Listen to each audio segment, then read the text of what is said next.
Hey, welcome back to the Disney Plus Everyday Challenge, and today we have Bluey. This is a humongously popular children's program. It is also really popular with adults who have kids who watch this. You figure that when it comes to a lot of cartoons, a lot of stuff is very much programmed towards, when it looks like it's programmed for the little ones, it usually very much is. And it's not something that the adults can usually sometimes tolerate, either due to low attention spans or just the ability to go, look at me, please pay attention to me, or it feels it needs to be really overt when it comes to a lesson, a message, share, be kind, say please and thank you, whatever the meaning of Disney Junior or other cartoons seem to have. Don't do drugs. It seems like it can't be subtle. And then it can't also be entertaining. I watched 2 episodes of this. I watched the very first one, and I watched the most recently added one. This, the first one is The Magic Xylophone. It is 9 minutes long. Most of the episodes are 9 minutes long. And there are like more than 150 of them. There's 3 seasons. There's so many episodes of Bluey.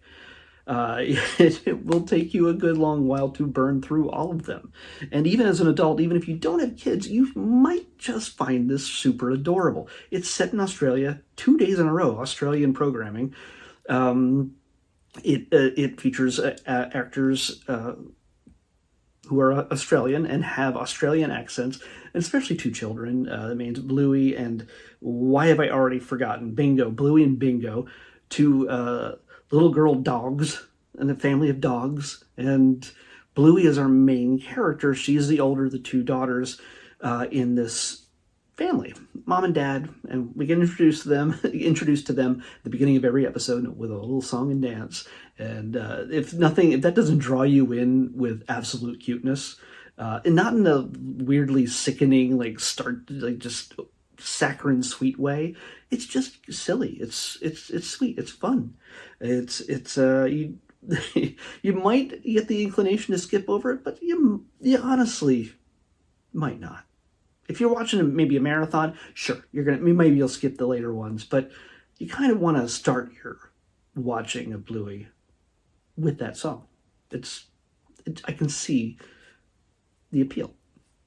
One of my friends and I will watch like a marathon of like Star Trek episodes or just of a series of shows. We'll watch the theme song for the first episode, and then we'll skip the theme song for the next 3 episodes we watch in a night.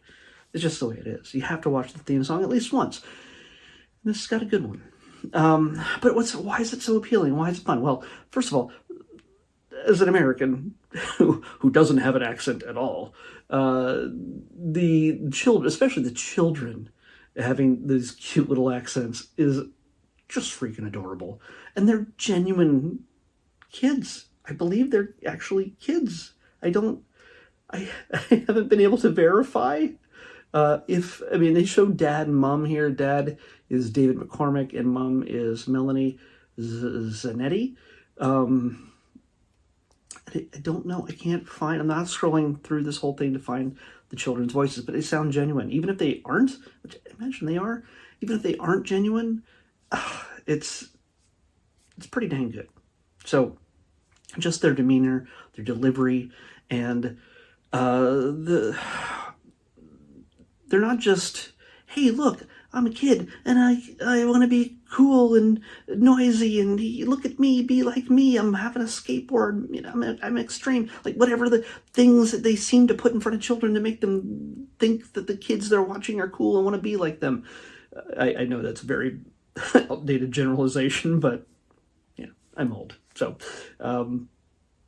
these kids sound genuine. When one is hurt emotionally by the other one, like in the first episode, The Magic Xylophone, which is a super silly concept, where dad, when they find the xylophone, if they ding it and say freeze, dad freezes.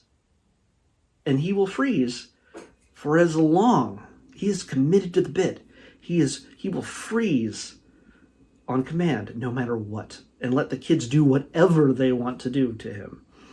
Draw on his face, dress up in silly costumes, put him out in the yard somehow, just do all these things. And then every time they ding it again to unfreeze him, he will act like, oh my gosh, what happened? How'd I get out here? What's going on? He plays the part beautifully. It's a wonderful dad moment. And in this, we get you realize that Bluey she's our hero in this thing, but she's a main character, but she's also the person who's not sharing. She's not letting her little sister, Bingo, freeze and unfreeze Dad. She's dominating it all herself. She doesn't think the little kid can do it the right way. And so there's a little struggle there. But there's nobody saying, I mean, there is a point where somebody says, you should share. Or somebody won't share with you. But the lesson isn't learned in that speech. It's learned through the actions of compromise between the children. They don't change simply because a parent tells them, or a teacher, or some authority figure. They learn it through talking to each other and experiencing, having empathy. Even if it's something that they don't consciously realize that they're doing, they're discovering what empathy is like. And it's just good fun. It just feels great to watch it as they discover these things. The second episode I watched is currently episode 49 of season 3. It is a special 28-minute episode. It's 31 minutes here with all the foreign credits and everything else. But it's a super length episode that is... everybody made a big deal about it as... I'm not going to spoil it, just in case you're wondering. Everybody was making a big deal about it, like the sign has just been added to Disney Plus, the Bluey episode, The Sign. Maybe because, one, it's a super long episode, and it tells a full-length, animated half-hour type storyline, but it's a consequential episode. And there have been controversial episodes that people have talked about in the past, but this one, I think, was special because it's the kids trying to fix a problem that they see in ways that they just don't understand, as little kids might. Dad has a new job, and he has to move the family away. They're going to leave the house they grew up in. And at the same time, there's other things going on in their lives. And early on, the teacher tells a story about what people see as good fortune and bad fortune. And that later on plays out in the lives of the kids, Bluey and her little sister, and the parents, and their extended family. They might have to move. And for people who've been following this family for so long, it probably might affect you tremendously. And I've watched 2 episodes, and it still affected me. It comes down to the way it's written, the way it's animated, the beautiful characters they created, and the music. The music, they choose a very specific song for the climax of the story, but there's also some great music throughout. I think I'm just really, again, I'm new to this. I've seen bits and pieces here and there at friends, kids were watching it, but I've never sat down and watched an episode. So this is my first time discovering Bluey as people understand it. So I definitely recommend this. This is something I think, again, doesn't talk down to kids, doesn't talk in a way that parents might find obnoxious. And it's something I think parents and kids, I know, and that's not like it's an opinion of mine, I know that parents and kids have bonded well over Bluey in many ways. They built a Bluey house that might have been tied to this episode, I don't know.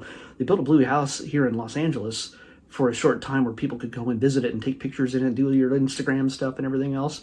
But yeah, I don't think this is something that's just for one generation or one age. It's definitely a kid's show, but I think adults can love it too. You know what? You might find yourself watching some Bluey even when the kids aren't awake, even when the kids aren't around, or if you have no kids at all. You know what? I would not shame you. I wouldn't shame you for anything. You love what you love, and as long as nobody's getting hurt, go for it. Just have a great time with things you love. And if you're a grown adult and you love Bluey, have a great time. Do not let anybody shame you for watching Bluey without having kids. It's good stuff. Let's pick tomorrow's episode. 96. 96. Oh. Wow, speaking of generations, this is a documentary. I think it's a series. I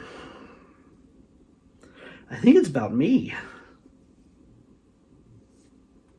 I could be completely wrong. They might be referring to something else completely.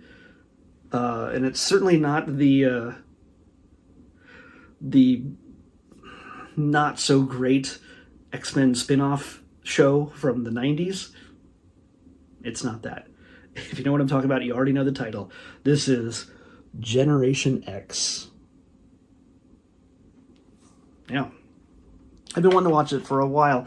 If it is the thing I'm thinking of, there's been a few generation type shows. We had Generation YouTube, but I have a feeling this is Generation X.